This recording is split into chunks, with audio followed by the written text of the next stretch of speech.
A land of flowing gentle beauty, where legends haunt the hillsides and wild heroes of yesteryear live on in the hearts of the people. A mysterious land of poetry and bards, where the indomitable spirit of the Celtic people somehow soars across the centuries. A land of castles and cottages, of wildlife and adventure, of myth and fantasy. Wales, a green and ancient land, best celebrated in song.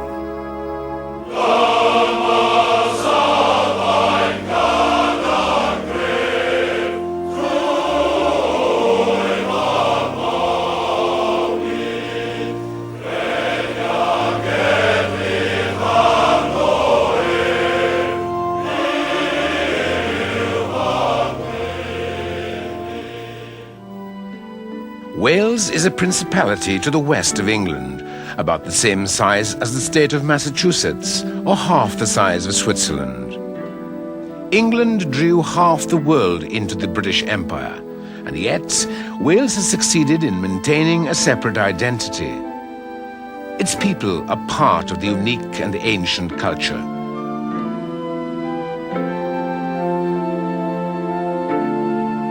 Wales has a population of nearly 2.75 million. The capital, Cardiff, lies on the south coast. Wales' other principal cities follow the coastline, while inland the rolling hills are only sparsely populated.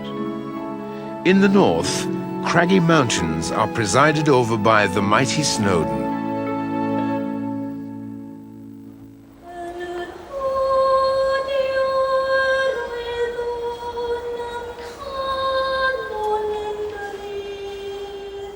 The story of Wales is one of the most ancient in the world and begins nearly 4,000 years ago when Bronze Age people first made this land their home. They were soon followed by the Celts, warlike tribesmen from Western Europe. Their spiritual leaders were the Druids, whose religious rites included human sacrifice.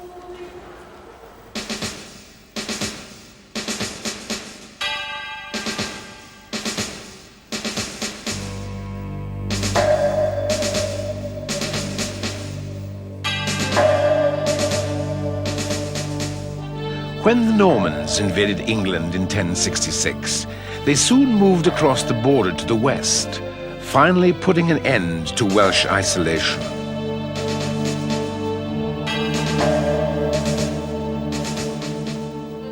Chepstow Castle, perched high on a cliff at the mouth of the River Wye, is a measure of the Norman king's determination to stay on Welsh soil.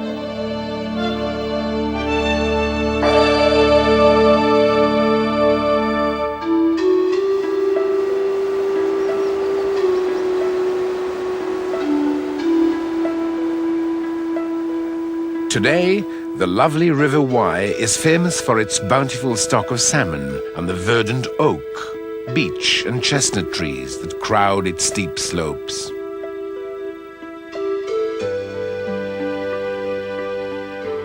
For many centuries, however, the river's position was its main claim to fame. The shipping route along the Wye into the Severn Estuary was the principal link between Wales and England.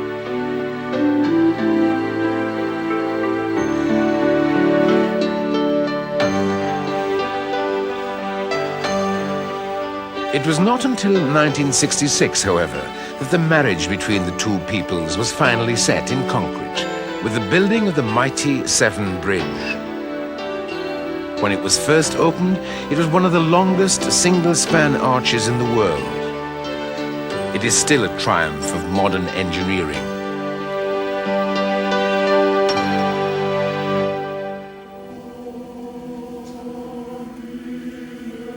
Just a few miles north of Chepstow is one of the most beautiful ruins in Wales. Tintern Abbey, a 12th century monastery, was a centre of monastic life and prayer for more than 400 years.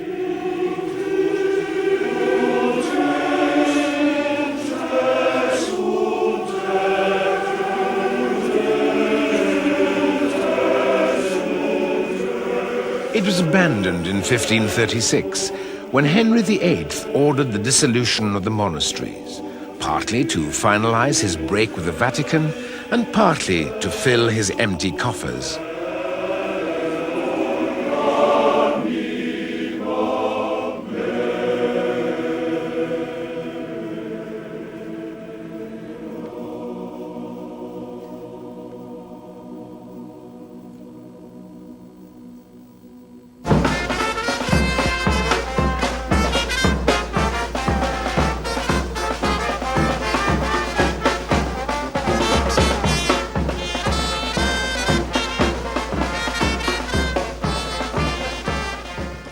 The bustling city of Cardiff, the Welsh capital, is living proof that Wales, though rich in history, is not lost in the past.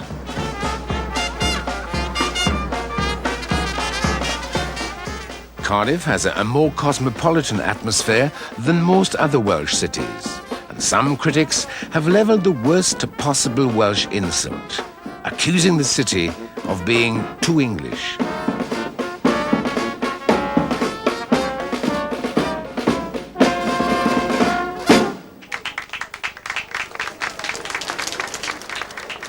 The headquarters of Welsh language television is based here. S4C transmits a variety of programmes, including a homegrown soap opera and a daily Welsh news bulletin. Welsh is an ancient Celtic tongue, more akin to French Breton than to Gaelic. It is still spoken widely as a first language, especially in North Wales.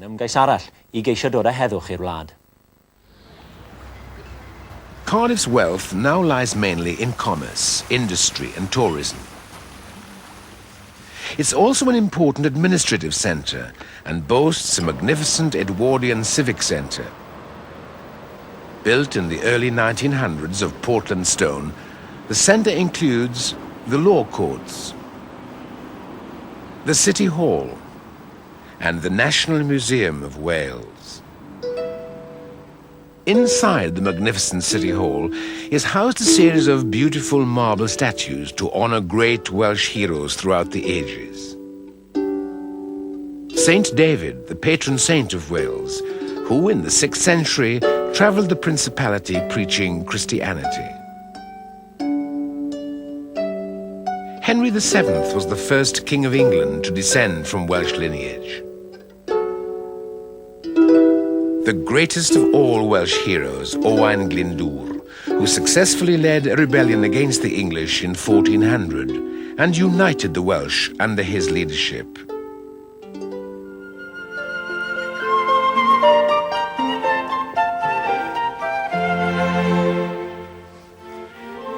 Cardiff has developed a reputation as a cultural centre.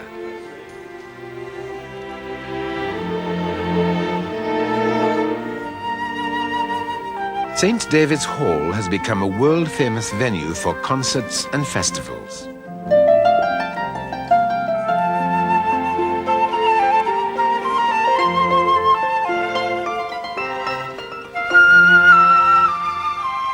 The events often feature internationally renowned artists, but also encourage the development of Welsh heritage and the inclusion of traditional Welsh instruments, as in this international festival of the harp.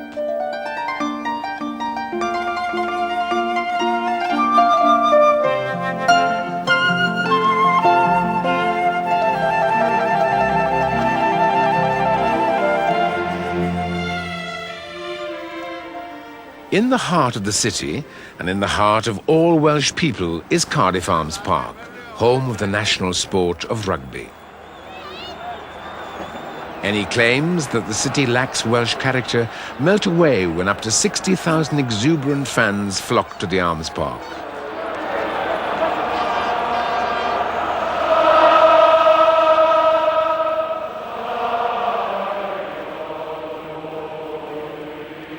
To hear the haunting echo of the Welsh national anthem at the start of a game is to feel a part of the soul of Wales.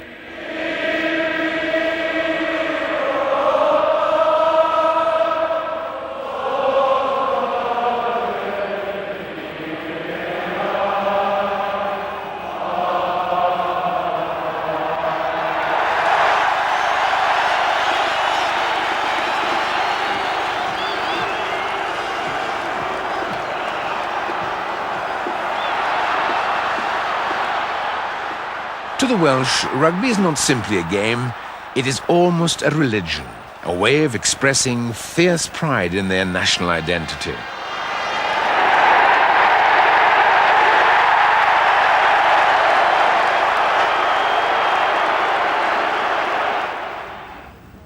Also in the heart of the city is Cardiff Castle, a magnificently preserved Norman keep built on the site of a Roman fortress. The castle was rebuilt in the 19th century for the Marquis of Bute, said to have been the richest man in Britain.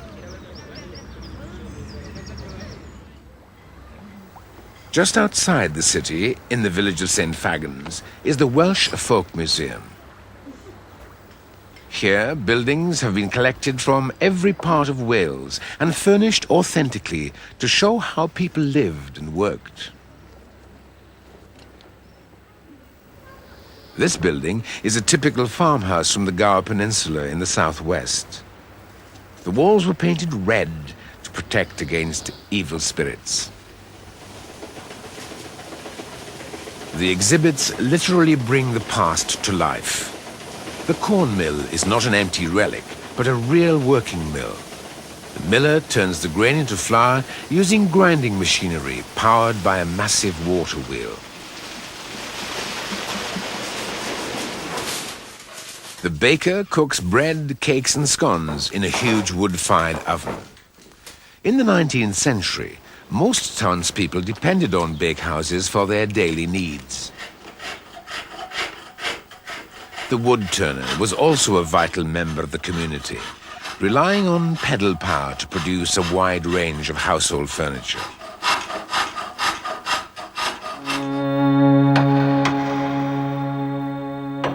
For many decades, the coal-rich seams of the Rhondda Valley were a source of great wealth for the city of Cardiff and produced the main image associated with South Wales.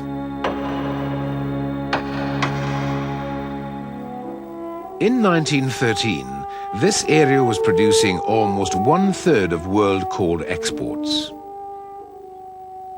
More than 250,000 men worked in the mines. The shifts were 12 hours long, 6 days a week. Paid holidays were first introduced in 1939, just before the outbreak of the Second World War. Today, most of the seams have been mined out, and there are few working pits left. Some have been preserved to keep the traditions of coal mining alive, such as the Big Pit at Blaenavon. The mine was closed in 1980, but all of its machinery has been kept in full working order. Visitors, equipped with miners' safety helmets, travel down into the mine in the cage once used by the miners.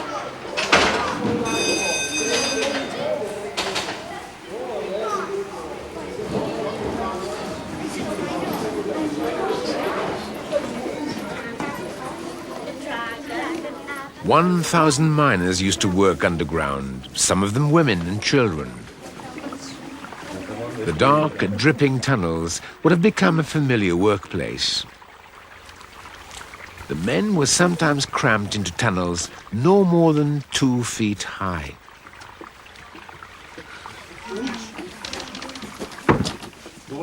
Operating the air doors to control ventilation was a task usually given to the children who worked underground. Now their ages was anything from 6, 7 and 8-year-olds. Now they do say before that period they were very much younger. Now that's all they had for a light was a candle. But you can just imagine sitting at the door with a candle, can't you? You'd either knock it over, but once that door's open with a rush of air in, out goes the light. Now they could be there for an hour, waiting for official to rewrite their light. But they do say many of those children never even had a candle to start with, so they would be in the dark all day. And their shifts was anything from 10 to 12 hours. I would like one of them jobs then, eh? Eh? A lot of them boys and girls, no shoes and socks to their feet. Eh?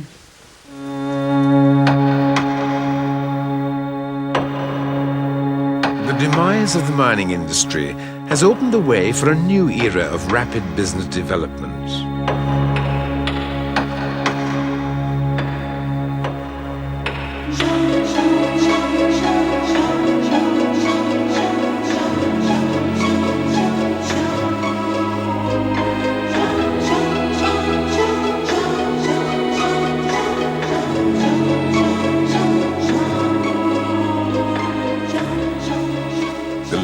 cost of living and high quality of life have attracted many multinational companies to the area. The single product-based industry of the past has given way to multifaceted industries of the future.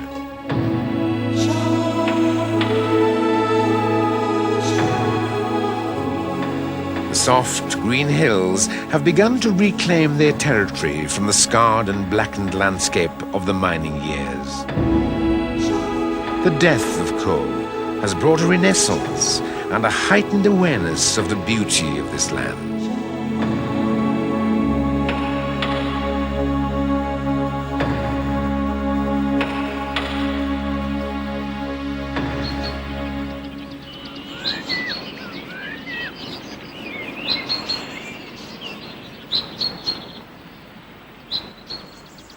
In sharp contrast to the hubbub of thriving industry is the wild coastal scenery of the nearby Gower Peninsula.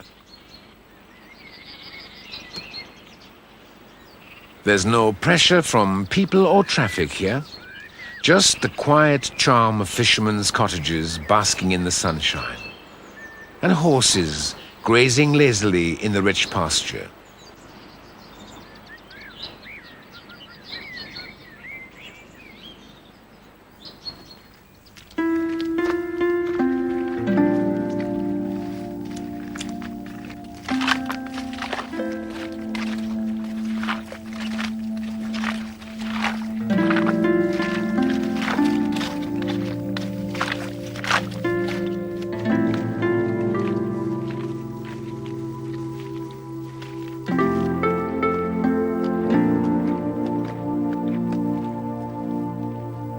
On the northern coast of the Gower, the cockle women of Penclouth still traipse up to 7 miles a day across mudflats to collect the small shellfish embedded in the sand.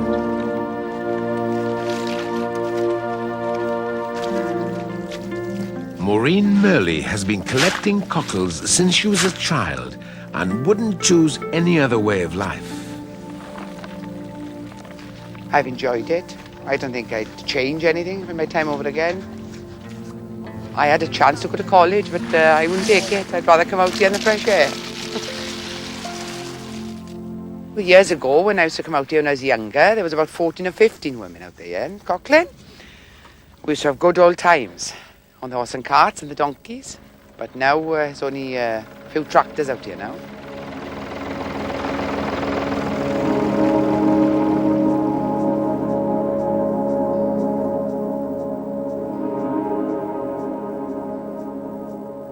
Another tradition that still thrives in Wales is fishing from coracles. These unusual boats are centuries old and are still used today on the Towie River in Carmarthen, to the north of the Gower Peninsula.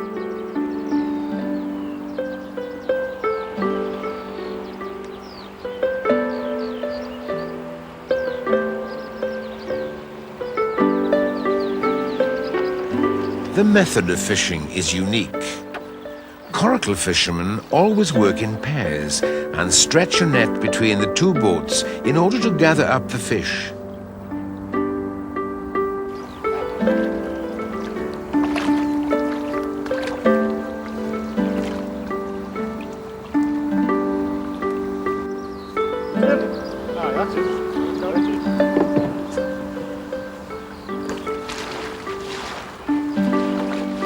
It's a family tradition, handed down from father to son and generation to generation.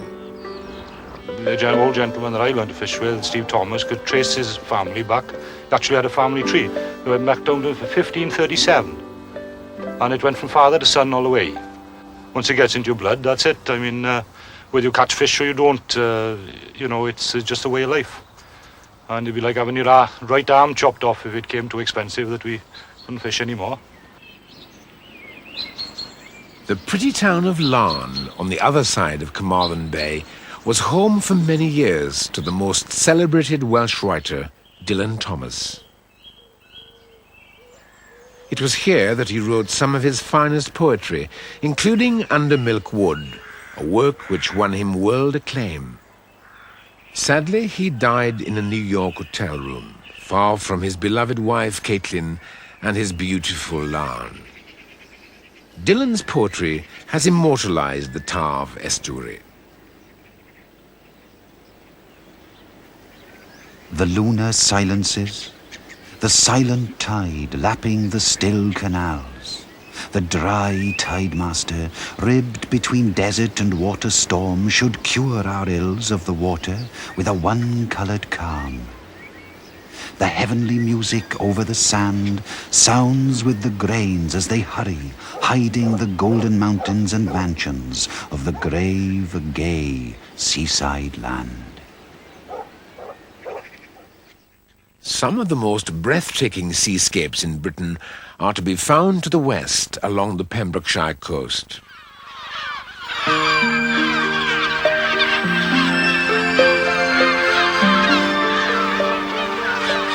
This part of the coast is a bird lover's paradise.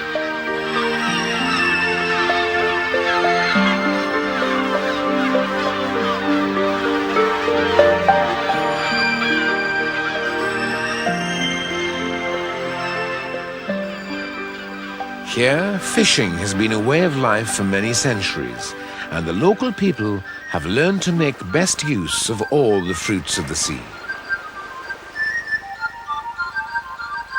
George Varney has lived in this area all his life and knows the secret places to collect a treasured Welsh cuisine.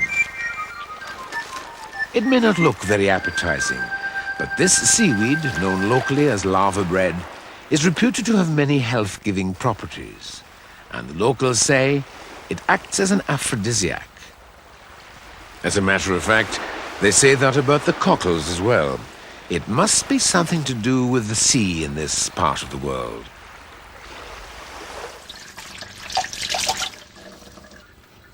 George processes the lava bread himself and sells it to local butchers and markets, but he's not keen to share his recipe with outsiders. Really, after it's been processed and cooked, you know, looking at it on the dish there, it looks rather revolting. But believe you me, once you've tried it once or twice, it's an acquired taste. You'll really enjoy it.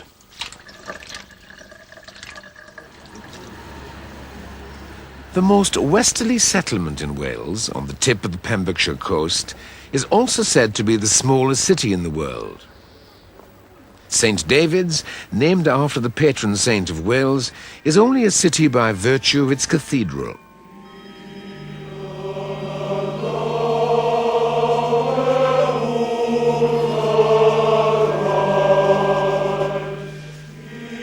St. David founded a monastery here in the 6th century, which became famous for the exemplary behavior of the monks.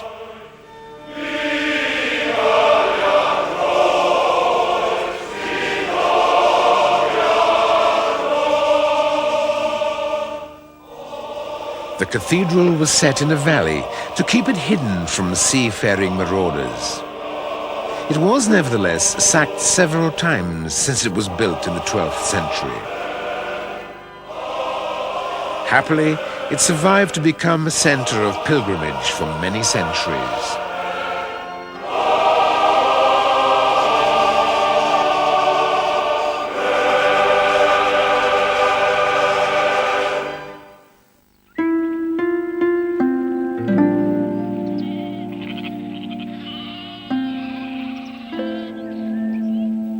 In the heart of South Wales lies an upland landscape of beauty and enchantment.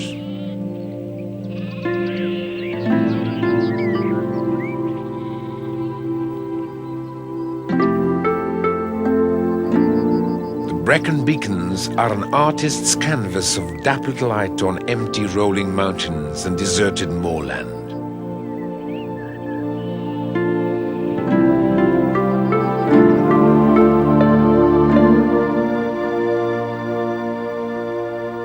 Hardy sheep farmers once eked a living from this unforgiving landscape.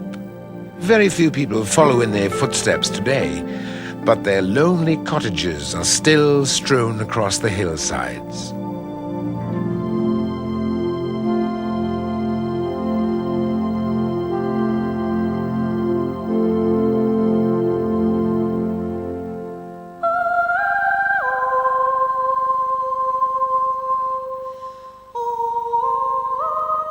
These brooding slopes were chosen as the site for one of the most romantic castles in Wales. Carrick-Kennen sits majestically at the top of a sheer limestone crag that plunges 300 feet into the Kennan Valley below.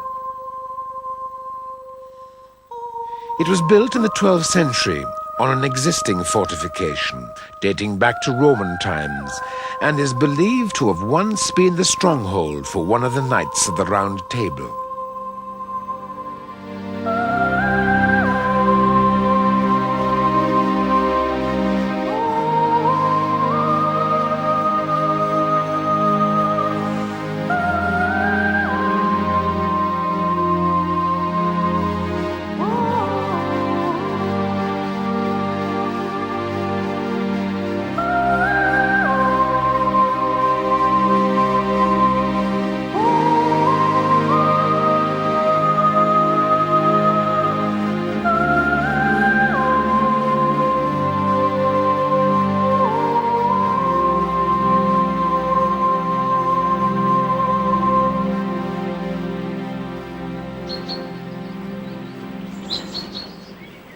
North of the Brecon Beacons, the scenery changes to the gentle green fields of rural mid-Wales.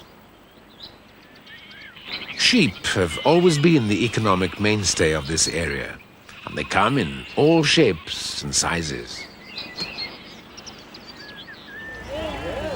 Welshpool Livestock Auction is the largest in Wales.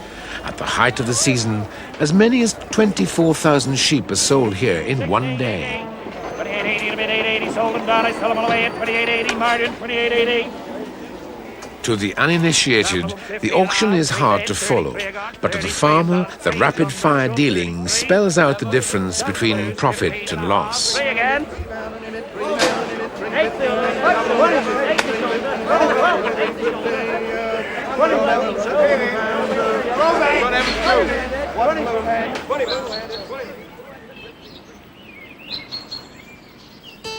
The commercial centre of mid-Wales is the coastal town of Aberystwyth.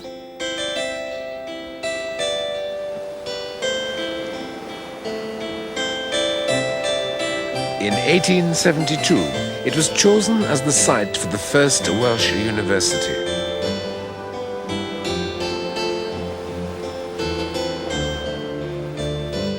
The National Library of Wales was begun in 1911 and was given the task of collecting and preserving all manuscripts in Welsh and other Celtic languages.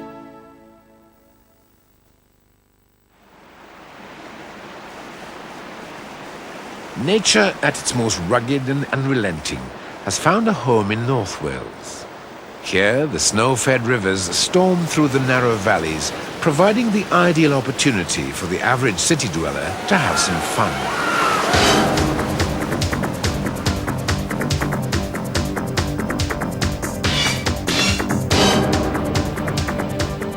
John Tribe used to make a living as a computer salesman, but he discovered the joy of the wild rivers of Wales. The second you leave the eddy line, which is the slack water just here, and get off into the main current, you're on a liquid conveyor belt, which is like taking a turn in the washing machine. He decided it was the life for him, and with his wife Ruth, a career consultant, set up the Experience of Adventure on the River Tryweryn. They believe this is the best possible therapy for anyone suffering from overwork or stress.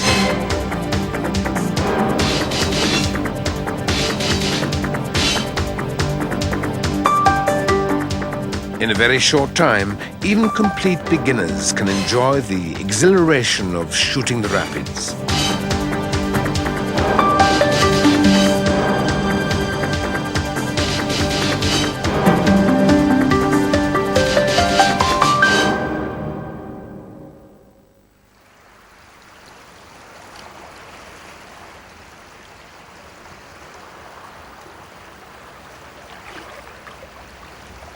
Not all water sports in this part of the world are quite as energetic. Wales is a paradise for fishermen. The unpolluted rivers teem with a wide variety of fish. The beautiful River Dee in North Wales is an ideal spot for a relaxing day's fishing.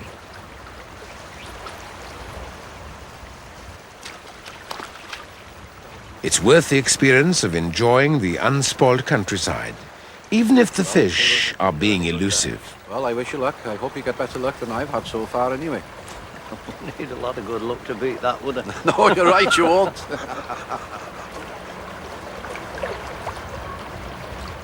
Scattered throughout rural Wales are many small family-run hotels. The Tyddyn Llan is a typical example. These hotels are often in an idyllic setting, and Tyddyn Llan is no exception, nestling serenely in the Vale of Edairnion in Llandrillo. Very good. Welsh cuisine has recently undergone a revival, and country hotels usually offer delightful and inventive menus. The chefs use fresh local produce to give the dishes a special Welsh character. Of all the castles in Wales, perhaps the most famous is Harlech.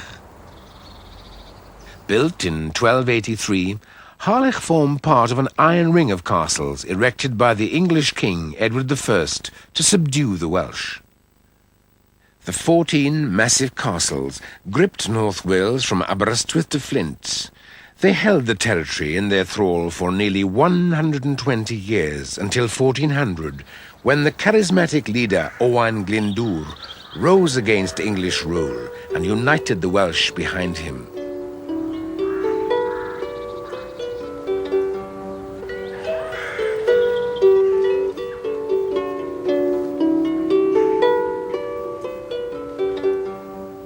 Tales of Glyndŵr and the mighty deeds of other Welsh heroes have been told throughout the ages by the bards. The music of Bargoed, a modern-day bard, drifts through the weathered walls of Harlech Castle, a tangible expression of the spirit of Glyndŵr.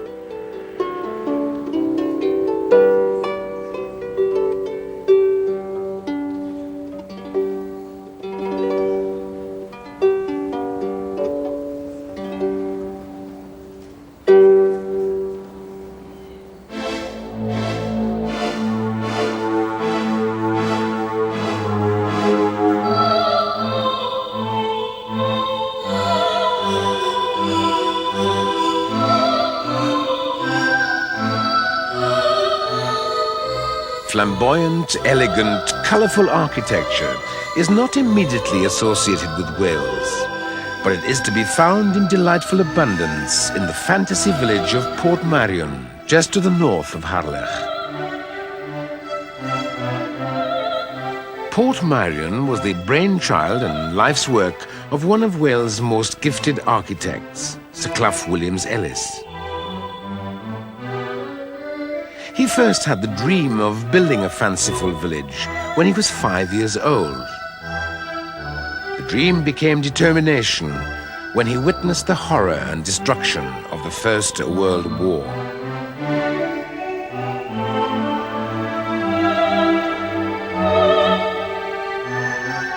He vowed to build with serenity, kindness, and loveliness on some beautiful unknown site. He found it in 1925. Taking his inspiration from Portofino in Italy, he gradually built Portmeirion, often incorporating buildings destined for demolition from various parts of England and Wales. Sir Clough referred to it as his home for fallen buildings. The result was unique and has provided a haven of inspiration, tranquility, and beauty enjoyed by artists and laymen alike.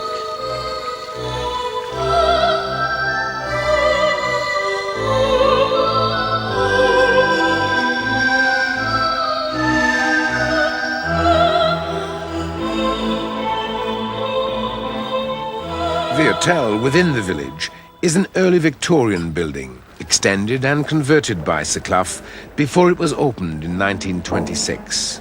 Sadly, in 1981, A huge fire left the building completely gutted. The whole structure had to be taken down and rebuilt. The porcelain figure in the elegant mirror room was found the morning after the fire, blackened with soot, but otherwise undamaged. Sir Clough's grandson, Robin Llewellyn, now manages Portmeirion and is carrying on his grandfather's dream, as well as his practical belief that architectural elegance can also mean good business. Many people who come year after year to stay for a week or several weeks during the course of a year. Some have been coming for over 50 years now. It's now generally agreed that Portmeirion is a unique work of art, really, more than a work of architecture.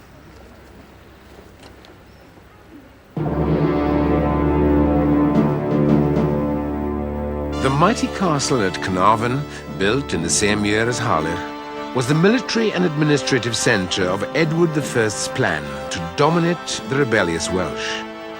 The castle and the walled town were begun simultaneously in the summer of 1283.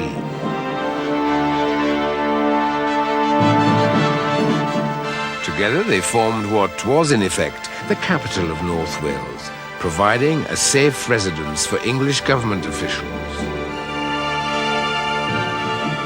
Hundreds of labourers were shipped in from all parts of England to complete the work as quickly as possible. Less than a year after building had begun, Edward I's son was born here and became the first English Prince of Wales. The tradition of bestowing the title on the eldest-born son of the English monarch has survived to the present day.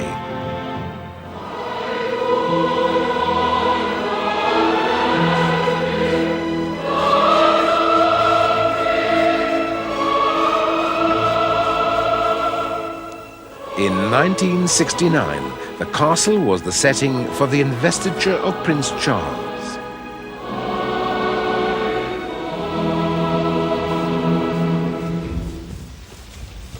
I, Charles, Prince of Wales, do become your liege man of life and limb, and of earthly worship, and faith and truth I will bear unto thee, to live and die against all manner of folks.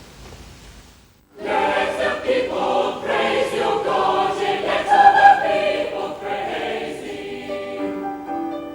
Although Wales is still part of the United Kingdom, it has maintained a strong cultural identity. Unlike Ireland or Scotland, has managed to resist the erosion of the native language.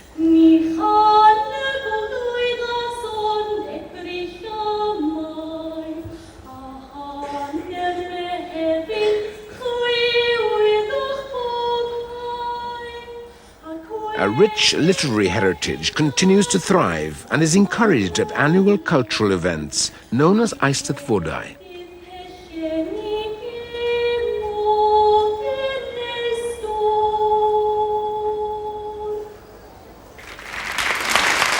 These are effectively contests in literature, poetry, dance and song. Loosely translated, Eisteddfod means a sitting together, an opportunity for artistic expression to overcome all barriers.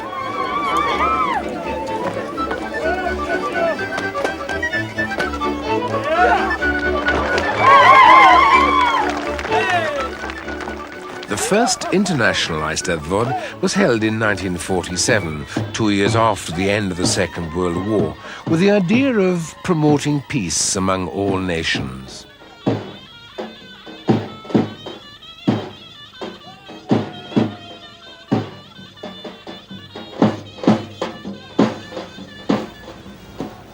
The pretty town of Llangollen in the northeast, a few miles from the English border, is the setting for the event. The town's delightful buildings and quaint railway station cluster around the River Dee, spanned by one of the 7 wonders of Wales, the 14th century Llangollen Bridge. Overlooking the bridge is the historic Royal Hotel, built in the 16th century. Originally called the King's Head, the hotel became the Royal in 1889 after a visit by Queen Victoria. Throughout the 19th century, it was a regular stop for the Irish mail coaches. The hotel was also a favourite haunt for anglers keen to get their hooks into the famous D salmon. It retains its popularity today, not only because of its central position, but also the dramatic views it offers across the River Dee to the Vale of Llangollen.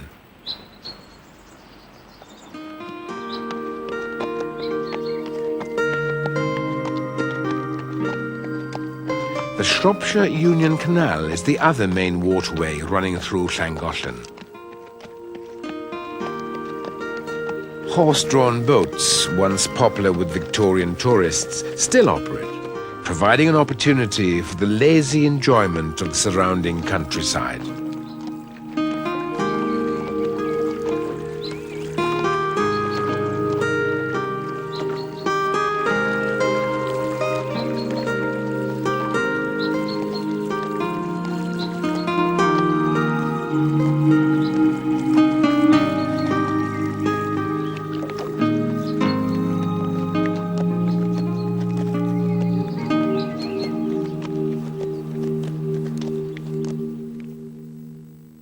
The island of Anglesey lies at the top northwest tip of Wales.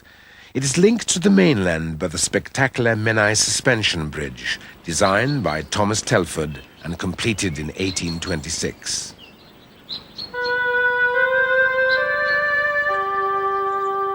Anglesey received bad reviews from a famous 12th century writer, Gerald of Wales. Gerald described the island as an arid, stony land, rough and unattractive in appearance. Now, though, word of its peaceful rolling hills and beautiful coastal scenery has finally spread.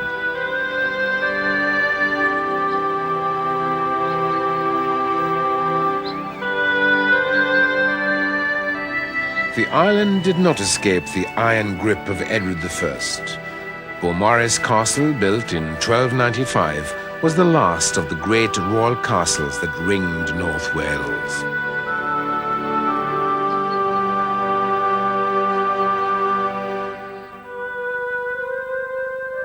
Several of the houses in the town of Beaumaris are almost as old as the castle and give it a markedly English character. The Old Bull's Head Inn dates back to 1472. Throughout the ages, many celebrities have stayed here, including Charles Dickens, who mentioned the inn in one of his short stories. Wales' tongue-twisting place names quickly become familiar, and after a while, even possible to pronounce. The prefix llan, meaning church or chapel, is very common. On Anglesey, however, there is one place name that even the Welsh find daunting. Llanfair, Pwll Gwyngyll, Goger y Chwyrn Drobwll. A song has been thoughtfully written to help bewildered travellers with their pronunciation. That's all there is to it, so let's sing it. Llanfair, Pwll Gwyngyll, Goger y Chwyrn Drobwll. It is one of the world's longest place names, and it caused the local authorities a great headache until 1988, when the county council finally shortened it on the road signs. Llanfair, Pwll Gwyngyll, Goger y Chwyrn Drobwll, Llantysilio, Gogogoch is not a large town. Apart from the station and a couple of pubs, there's a well-stocked woolen store, which also sells a comprehensive collection of Welsh crafts.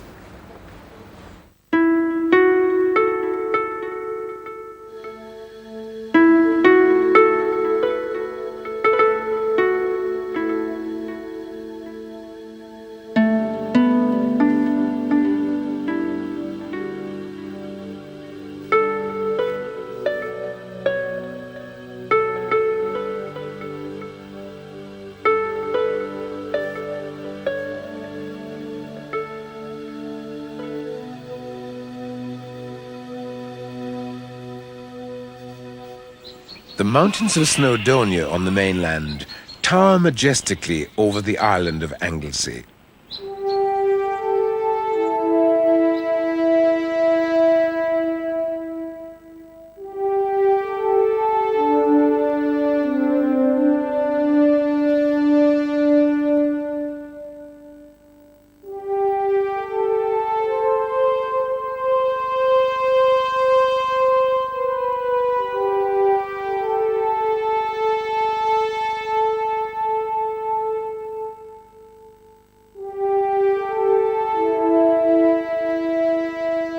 The highest point, Mount Snowdon, is 3,560 feet above sea level.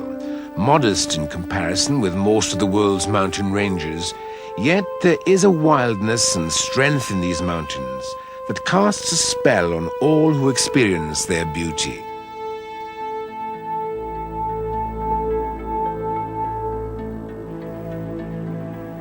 Fables and myths seep from every rock and crevice here. The legendary King Arthur slew an ogre, Rhitavaur, on the slopes of Snowdon. Beautiful fairies live in these lakes and steal the hearts of mortal men who catch sight of them.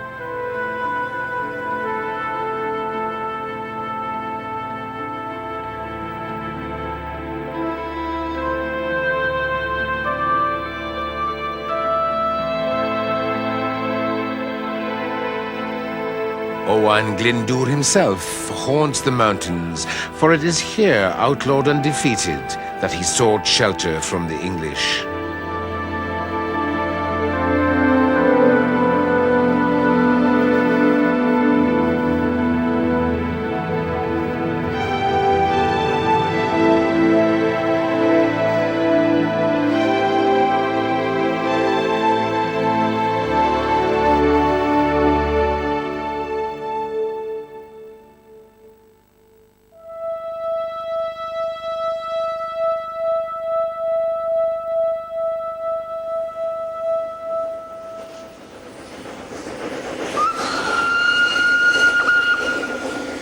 Climbing Snowdon is not purely the preserve of the fit and energetic.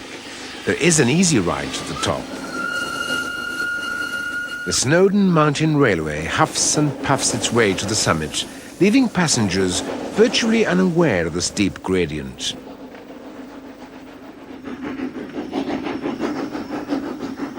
Completed in 1896, the railway runs for 4.5 miles over an ascent of more than 3,000 feet.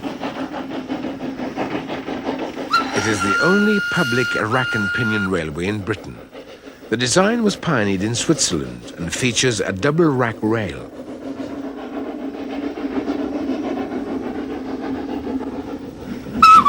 Snowdon is not famous for its sunshine. The weather is often unpredictable, but the magic of these mountains is perhaps experienced more keenly when the mists of Snowdonia roll mysteriously over the mountainside.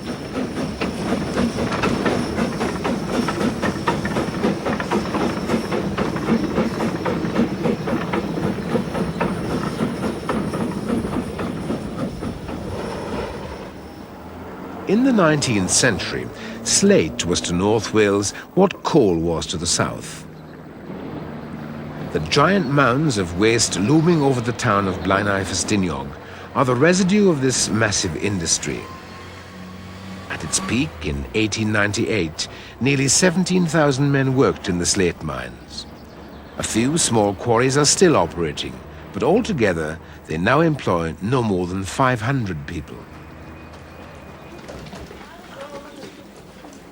It's possible to experience the life of a quarryman at the Llechwedd Slate Caverns, just outside Blaenau Ffestiniog. Llechwedd village recreates the atmosphere of a typical slate mining community.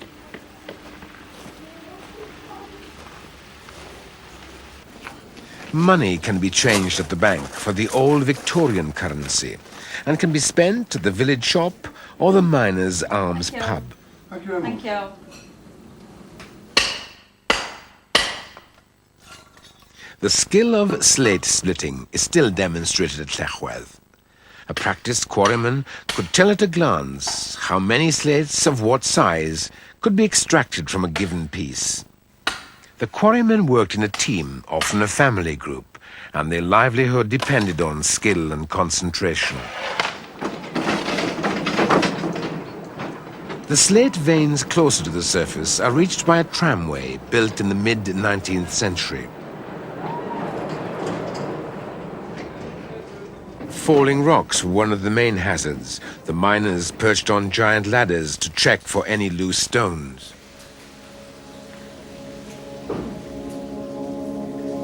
The steep incline railway takes visitors 450 feet underground into the deep mine.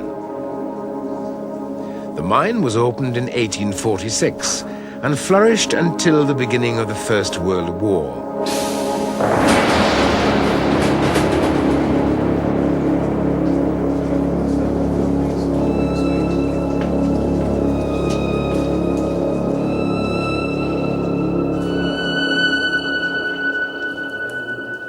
It is still a working mine, but on a much reduced scale. The miners became used to the cramped conditions underground, but tall visitors should be wary. This huge cavern was literally carved out by the miners. When they had blasted out the slate walls, they went to work on the floor, forming a giant basin. It flooded in 1972 when the water pumps were removed, and this magical lake was formed.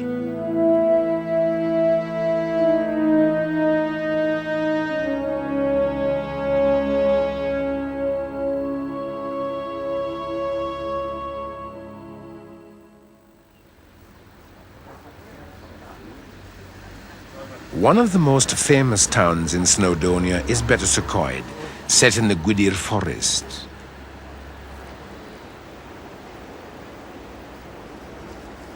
The 14th century church of St. Mary lies in the heart of the town.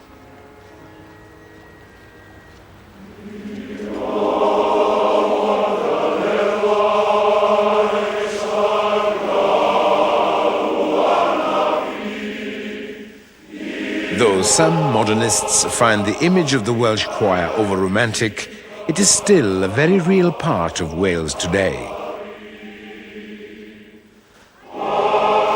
Choral music was first established in Wales during the Industrial Revolution of the 18th and 19th centuries.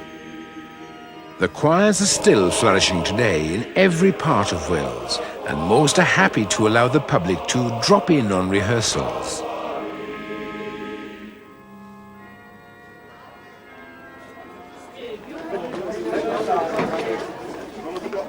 The Welsh may sing like angels, but they still work up a human thirst. A little liquid refreshment for the vocal cords is always welcome. Rehearsals are usually followed by a trip to the local pub for some hearty appreciation of fine Welsh beer, a tall tale or two, and perhaps another song.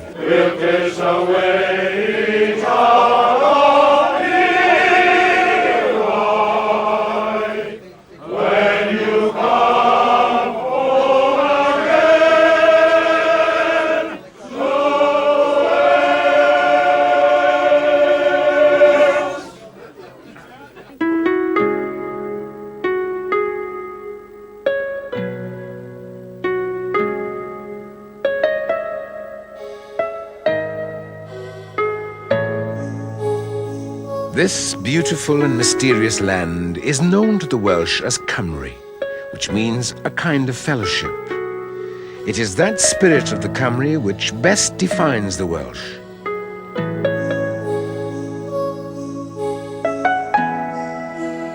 For 700 years, they have been dominated by their powerful English neighbours, and yet their separate identity has not only survived, but is flourishing. Wales, with its rolling rural landscapes, its dramatic mountains and wild moorland, its seascapes, waterfalls and legends, may be only a small nation, but it has a great heart, a heart that sings out to the rest of the world.